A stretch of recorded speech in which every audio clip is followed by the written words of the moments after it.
left the house early to get here early, was making good time, and as I made the turn onto the service road, I saw that there were two vehicles at Honeylou's in the drive-through lane. That's where I was going. Normally, there's nobody there. This time there were two. And if you've ever been to Honeylou's in the drive-through, it takes a good little while. And so that stress starts to boil up, it starts to bubble. And I don't do well with that, right? I don't like being late. I can't stand it, certainly not for my own class. So I'm sitting there waiting patiently, and a car pulls up behind me. So now I'm sandwiched, right? The option to cut and run is no longer there, because then you got to turn, you got to put it in reverse, hope they see the white lights, right, which means back up, because I'm leaving. So my faith now rested on the talented staff at Honeylou's to not chit-chat at the window and make the drinks. I did not get what I wanted. First car takes forever, right? And you see the three coffees that go out, and it's like, okay, that's why you're in. And then the next car comes up, and what are you hoping? Black coffee, right? That's all you need, black coffee. No. They needed some kind of sandwich item that was in a brown paper bag that took quite a bit to warm up in the microwave, and then the drinks came out, and I'm sitting there losing it, right? Because I'm like, it's 9:17. And I pull up to the window. And as I'm pulling up to the window, I think, well, that's kind of strange. I'm hoping for nobody to be at Honeylou's on Sunday morning. And I had to start thinking about the content of the book that we're studying, and it's like, shouldn't I want Honeylou's to be completely jacked, like 8 cars in the lane on a Sunday morning at 9:15? Because where are they going? They're probably going to church, right? And I'm hoping nobody's there. So this self-conflicting moment as I'm pulling up for my turn happens, but I go right back to my previous thought when he starts chit-chatting at the window. All right? He goes, what do you need? Black coffee, large. And he goes, oh, great, thanks, because we're kind of backed up. I was like, I experienced it. And he goes, so, and I'm like, you just said you're backed up. He goes, where are you heading? What's my name? Church. Going to church. And he goes, oh, okay. And I'm like, and I said, I'm teaching, so I'm going to church. He goes, oh, and he leans. What you teaching? I'm like, seriously. Dude, you just said you're backed up. You're backed up, my man, all right? But then, the premise of what we're doing, right? This book is sort of like a field guide to discipleship, because the point of it is to bring people into that hall, right, that we referenced last week, that hall out of which many doors open, right? And those doors open into actual churches that you decide, a path you'll want to go to. Right? And he even says some of those doors are wrong. But even those doors are preferable to not even being in the hall, right? Because everyone knows how to read.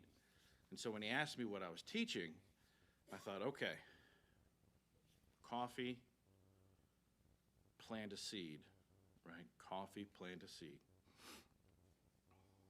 Coffee 1. No, I'm kidding. So I'm teaching C.S. Lewis, and normally the reaction you get is, oh, okay. But I know what it looks like when you throw an author's name out there and they have no idea who you're talking about. So I was like, okay, let's, tall, black coffee, right? We'll get it another time. But, I mean, isn't that what discipleship often looks like? It's not sitting down day after day after day with the same person. It's running into someone who's not in that hallway, right? Who's not in that hallway. And the whole goal of this, and Lewis is very plain about it, is to bring people into that hallway, okay? In other words, planting the seed. I could have planted a seed with this young man, right? And I'll see him next Sunday. I'll be a little less frustrated. I'm going to get there at about 8:45.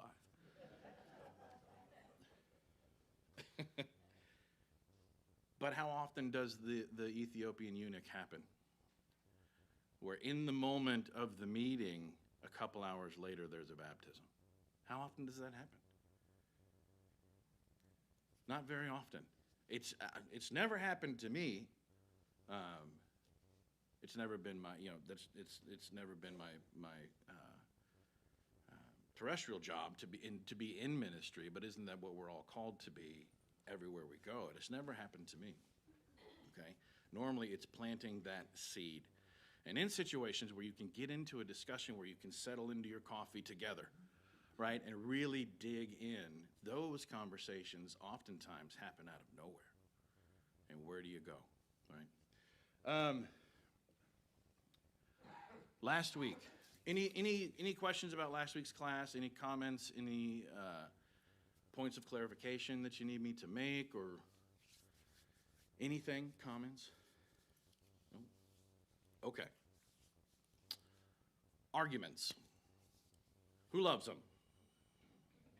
Okay, right? There we go. Okay. Knew that. Okay. Arguments, that's where the good work begins if you do it right? That's where the good work begins. I love it. So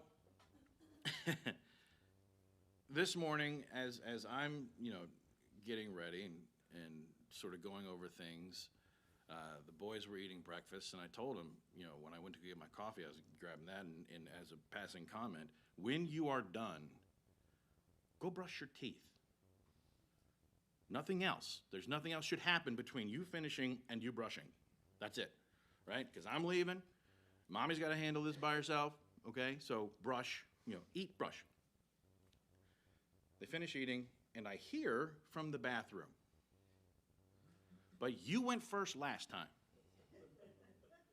Okay, parents, that's a pretty standard, you went first last time. And the objection to that was, no, I did not. And then there was, yes, you did. And then there was all kinds of commotion. I'm not sure if water was going everywhere. I don't know. I didn't have the heart to go and look. But either way, you have that argument, right? You went first last time. No, I didn't. You're wrong. Okay? And there's a couple of different ways to look at that. But it's in those arguments where something very, very interesting happens. Anyone like to share an argument they've had this past week? Not the whole anecdote, but topical. Anyone? Anyone brave enough? Anybody win an argument this week? Often that's okay. I saw one hand. Are you ready? Yeah, I saw a hand up. Come on. Nobody wants to admit to it. There you go. You're not getting one of these, right? So go ahead. Give us a nutshell. Oh no, that's total retraction. No, thank you. I teach juniors. I have them all the time. But it's in that argument that we see something really, really interesting. And when you look at those arguments and sort of break them down, what you find is strong evidence of what we'll call, for now, sort of a social contract. Okay? And it's something that the whole world acknowledges. And we know the entire world acknowledges, because I think I can attest, or at least say that in China they argue. Okay? In the Middle East they argue. There are two opposing sides to every argument, right? In Canada they don't, but they live so far away from each other. So in that argument of two people, you have two sides. You have the objecting side, okay, I have been wronged. And then you have the side that did the wrong. Is Nolan here? We're going to call him the perp. Not Nolan, but the person that did something wrong. We'll go, right? So you have the individual who's been slighted and the individual who did the sliding. Okay? Now, that only happens when that social contract is broken. And we understand that the breaking of that social contract means that we get to argue at this point because an injustice has been committed. Now, if we look at the one who committed the injustice, the perp, okay, when it is brought to their attention, you have broken the social contract, okay? An injustice has been done. You did it to me. The response is often two different things. And first, the injured party is misreading or misunderstanding how the contract functions, is the response of the one who broke the contract, right? And it kind of sounds like this. That's not how it works. Okay? That's my objection to overcome your accusation that I broke the social contract. You're misunderstanding the social contract. That's not how it works. And two, my favorite, is extenuating circumstances making the social contract invalid to begin with, what we call reasons. Okay? Reasons I did or didn't do the thing that upset you for no reason whatsoever. Right? And that sounds like this. You broke the social contract first, therefore, my reaction is justified. I get to do what you're saying that I did because you did it first. Any other reasons that you can think of for defending ourselves against having broken the social contract? That kind of covers most of it, right? Okay, the denial, right? the denial. And yeah, okay, that's the high school one. I get that one more often than not. And you just drive over that speed bump. You just gotta, next, right? Here's the consequence. Now, the party being injured and the one objecting to the accusation have both done something quite interesting, and in my opinion, it's solidifying. It's often assumed that the strongest evidence of the social contract is in the one who has been slighted, the one who has the reason to object. I've been wrong, the social contract's a real thing, and you broke it, see? But I don't think that's the case. I think the best evidence of the social contract is the offense taken at the accusation that one has broken it. Okay? Without the social contract, without that agreement between everybody, that there is a moral direction that we should take, without that social construct, then there is no moral justification for anything.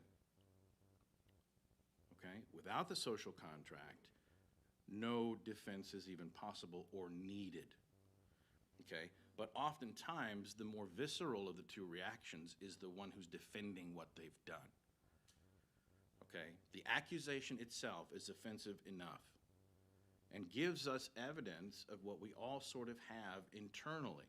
Now, Lewis refers to that in the work as the law of nature, something that we all agree upon, a moral direction. Okay? Let's look at that a little bit deeper here. Because before we go any further with the social contract, we have to sort of dip our toes into a centuries-old debate, and even older than that. Who's familiar with epistemology? And I'm not going to put myself above people. I have to look that up every time. Epistemology is the study of the acquisition of knowledge. How do we receive the knowledge that we have? And there are two camps here. And I won't, after I describe both camps, I won't ask you to actually raise your hand and vote. My juniors certainly do, because there's a point at the end. But you have two schools of thought in this debate, and that is empiricism versus rationalism. Is anyone familiar with this debate? To give you an idea of how old it is, everyone's aware of Mary Shelley's Frankenstein, right? Mary Shelley's mother was deep in this debate. Her mother and father both were very, very deep into this debate. So it's nothing new, the fact that it exists. But empiricism works this way. We are born with zero knowledge. Okay, we're 100% product of our environment and our experience. That's it. Rationalism, on the other hand, says that we are born with some knowledge of the existence or of the difference between right and wrong. So one is 100% product of our environment. The second, born with some knowledge of the difference between right and wrong. Not a fully formed, functioning, understanding of it, but enough to know that something you're doing isn't right. Okay? And that is something that rationalists believe we are born with. And the way I generally get my students, initially, which side do you think that modern day teenagers will go for? Clean slate, product of environment, or born kind of halfway knowing better?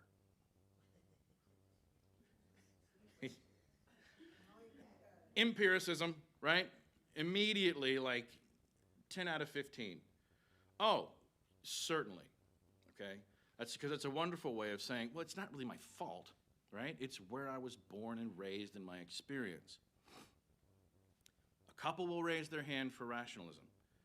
Because which side, traditionally, is held by the church?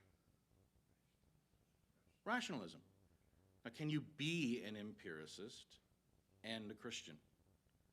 Now, that sort of goes against the thesis of the book we're studying, to label someone else a Christian or not. So I won't take that step. But what I would go out on a limb to say, it would be kind of hard, in my opinion, to take that standpoint. Romans 2, 1 through 16. What we see is the answer to a question or a statement or an objection that you will get from someone who is not in the hallway, all right, who does not believe. The ones we're trying to bring into the hallway will object to something that we'll look at in Romans 2, 1 through 16. You, therefore, have no excuse, you who pass judgment on someone else, for at whatever point you judge another, you are condemning yourself, because you who pass judgment do the same things. Now we know that God's judgment against those who do such things is based on truth. So when you, a mere human being, from the NIV, I love that they use the word mere, a mere human being pass judgment on them and yet do the same thing, do you think you will escape God's judgment? Or do you show contempt for the riches of his kindness, forbearance, and patience, not realizing that God's kindness is intended to lead you to repentance? But because of your stubbornness and your unrepentant heart, you are storing up wrath against yourselves for the day of God's wrath, when his righteous judgment will be revealed. Number 6 is important. God will repay each person according to what they have done. To those who, by persistence in doing good, seek glory, honor, and immortality, he will give eternal life. But for those who are self-seeking and who reject the truth and follow evil, there will be wrath and anger. There will be trouble and distress for every human being who does evil, first for the Jew, then for the Gentile. But glory, honor, and peace for everyone who does good, first for the Jew, then for the Gentile. For God does not show favoritism. Do you see kind of if you give that a modern day reading and he says first for the Jew, then for the Gentile, then follows that up with, for God does not show favoritism, does that make sense in modern day society? It doesn't, because they see it as sequential, in order of importance, right? We have to see that a different way. But going on to verse 12, all who sin apart from the law will also perish apart from the law.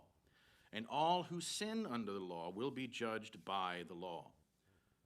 For it is not those who hear the law who are righteous in God's sight, but it is those who obey the law who will be declared righteous. Indeed, when Gentiles who do not have the law do by nature things required by law, they are a law for themselves, even though they do not have the law. They show that the requirements of the law are written on our hearts. Their consciences also bearing witness, and their thoughts sometimes accusing them, and at other times defending them. This will take place on the day when God judges people's secrets through Jesus Christ, as my gospel declares. Folks, it's not a social contract. It's a love note. That rationalist idea that we're born with some knowledge of the difference between right and wrong isn't evolution. Romans tells us it's written on our souls. We need this question to be able to answer an objection that you will get from someone who does not believe. Okay?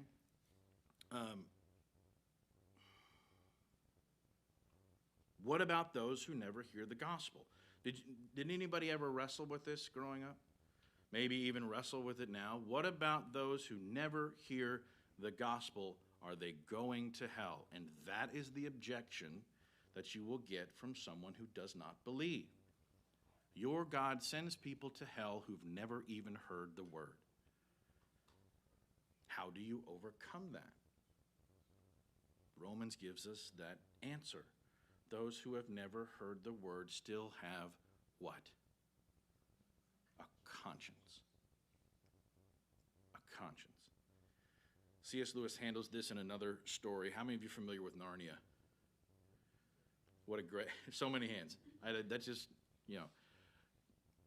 the last book in that series is all of them making it to heaven.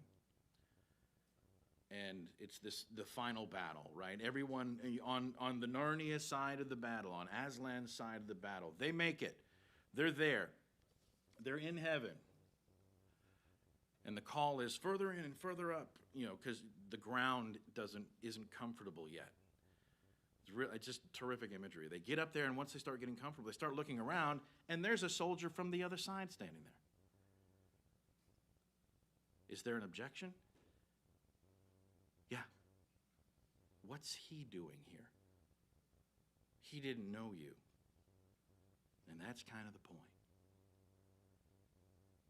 That natural law is written within ourselves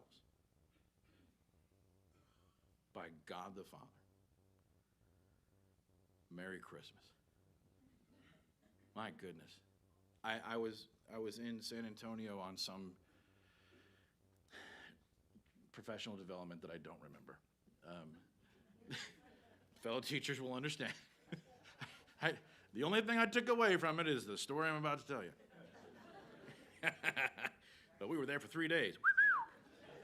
And stayed on the Riverwalk. It was nice. But they teamed me up with the guy who used to be Church of Christ. Right? So I'm thinking, we agree about everything. Used to be. Okay? Not just Church of Christ. He used to be a believer. He was now an agnostic. Okay? Which happens more than you would think, in my experience. But we roomed up together, and the first night we were sitting out on the balcony, on the Riverwalk, just kind of chatting. We started talking about God. And he started sort of laying out his reasons for no longer believing. He wasn't just in the hall, he was in a room. So he went from in the room to out in the cold, voluntarily. And one of his objections was that God sends people to hell who've never heard his word. And at that time, I was really struggling with that idea myself because I had been taught that. Okay? It wasn't the only thing I'd ever been taught, but I had been taught, hey, what do you do, right? That's, everybody has a way to get there. Well, not really. And everybody always brings up, what about Papua New Guinea? Right? They've never heard. Well, and that was one of his reasons for leaving, and I didn't know how really to overcome that. But the answer to that is in Romans. It's also wrapped in the poetry of Psalm 139. For you created my inmost being. You knit me together in my mother's womb. I praise you because I am fearfully and wonderfully made. Your works are wonderful. I know that full well. And in God's declaration to Jeremiah in chapter 1, verse 5, before I formed you in the womb, I knew you. It's not just us, that's everybody. Before I formed you in the womb, I knew you. Before you were born, I set you apart. If there's no social contract, if there's no love letter written on our souls, then it would follow that there is no such thing as good or bad behavior, but we don't see that.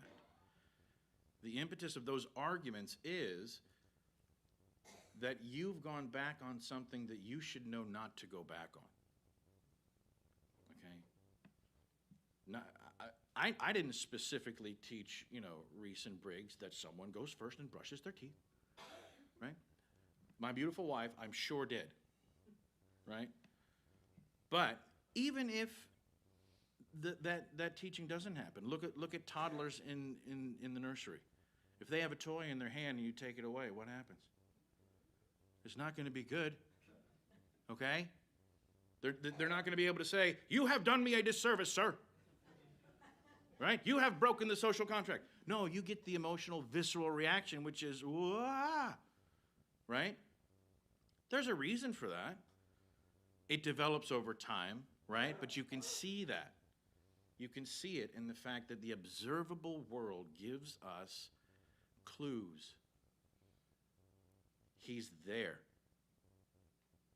And seldom do we sit and think about those moments where just a simple argument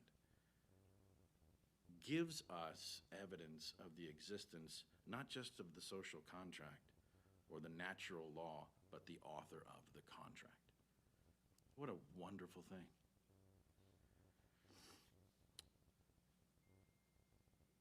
In a roundabout way, our reaction to evil is in itself evidence of the existence of God, that we are His creation, and that even if we'd never been exposed to His word or His glory, we still have a way home. There's still a sign pointing, I'm this way. I'm going to read the end of Book 1, Chapter 1 real quick.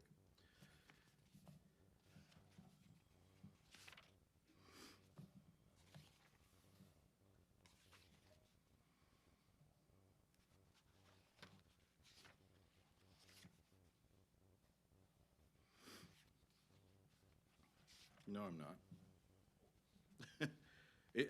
Yes, I am. Yes, I am. These then are the 2 points I wanted to make. So just sort of review.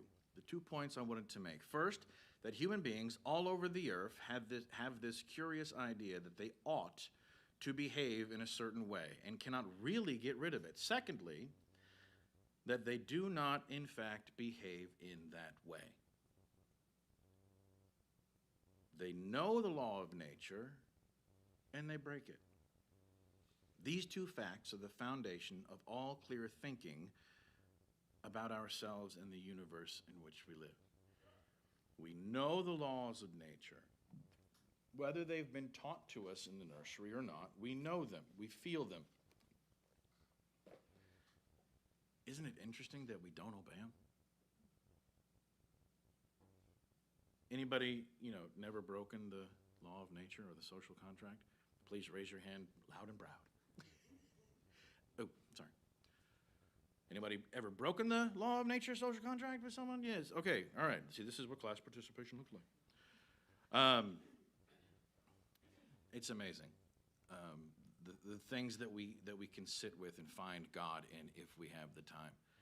And in line this morning at Honey Lou's, I wasn't taking the time. I was just thinking about my coffee.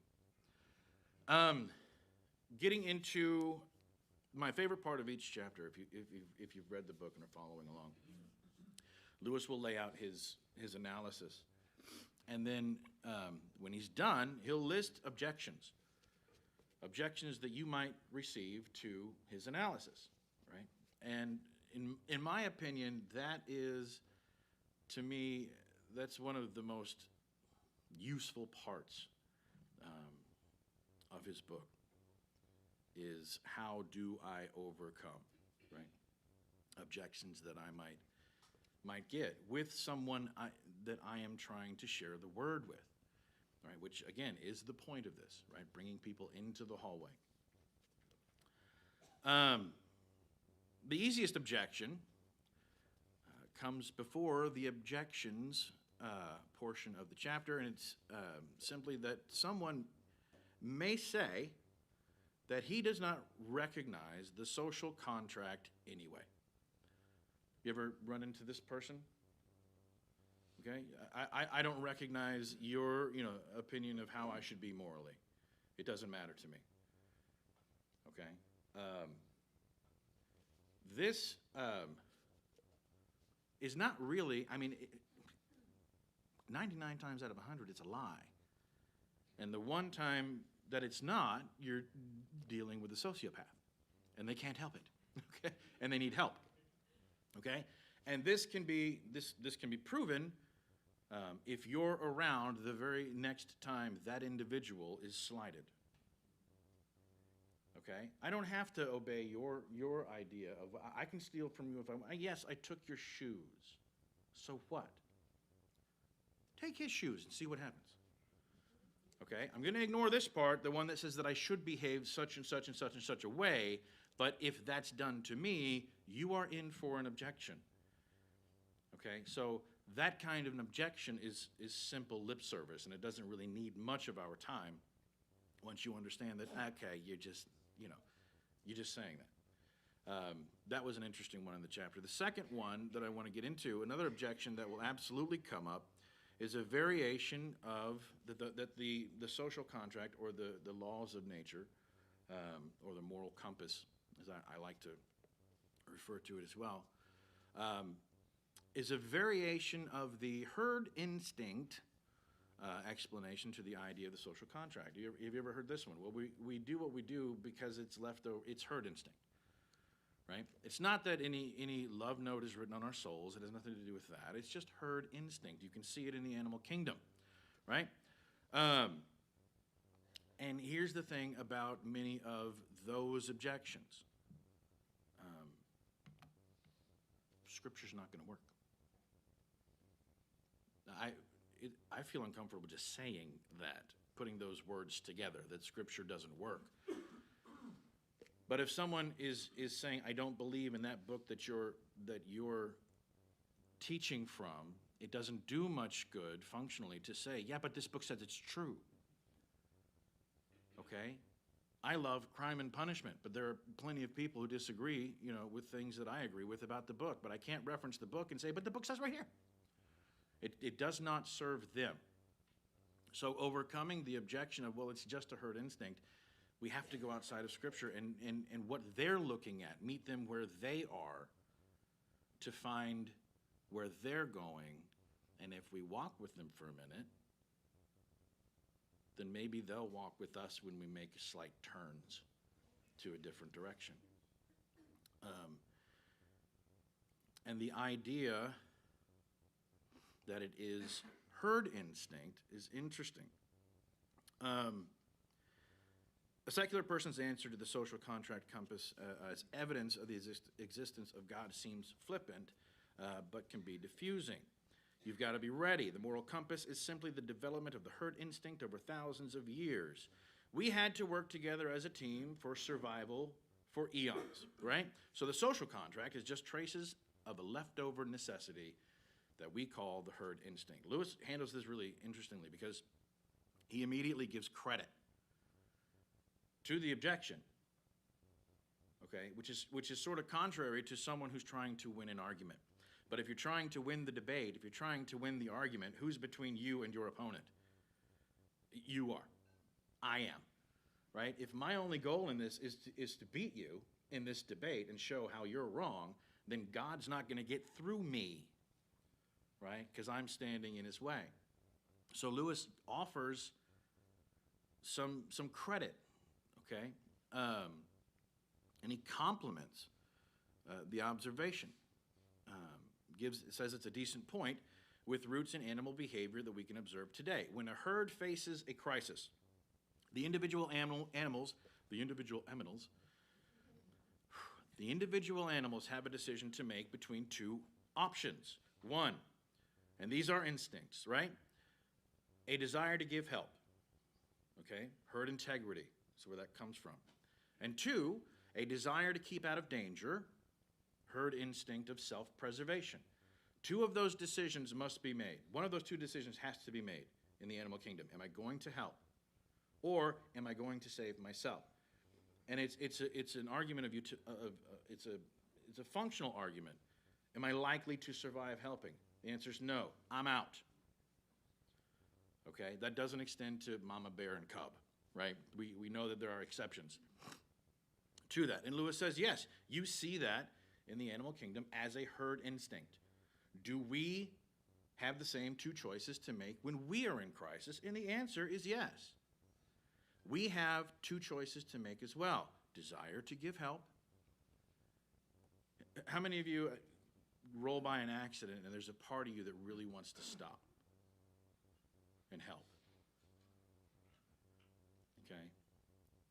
Doing so is rare because of a list of other necessities that we have. And it's also very easy to say, well, someone's already been called, right? Step on the gas, move on. Nothing wrong with that, I don't think, okay? But that's just where you feel that first choice, right? You have that desire to help. Two, the desire to keep out of danger, herd instinct or self-preservation. Can I survive helping? Okay, we feel that as well. Now, we share those two options in crisis, but we have a third option that is very singular. And it's one that we don't think about often. Something tells us, this is the third option, something tells us that we ought to give help. Something tells us to suppress the instinct of self-preservation. And it comes down to the word ought. Ought is, and I think I referenced this last week, ought is one of those words where you can see God in its definition. It's the same as awe, the feeling of awe. That feeling that something is bigger, right? It's that spiritual connection when you see the aurora borealis or stand at the edge of the Grand Canyon and you think, this is bigger. It's not just simply being impressed, right? But ought is the same kind of word. Now, ought and should are sort of interchangeable in our society and has been for generations. Okay, so should looks like this. And we're running out of time. It's wintertime. A storm is coming in, and we might lose power. That's called February here. And how we got our new floors a couple years ago. Okay, storm's coming in. It's going to be bad. We're going to lose power. It's wintertime. It's below zero. I should go out and chop some wood. Why is should acceptable there?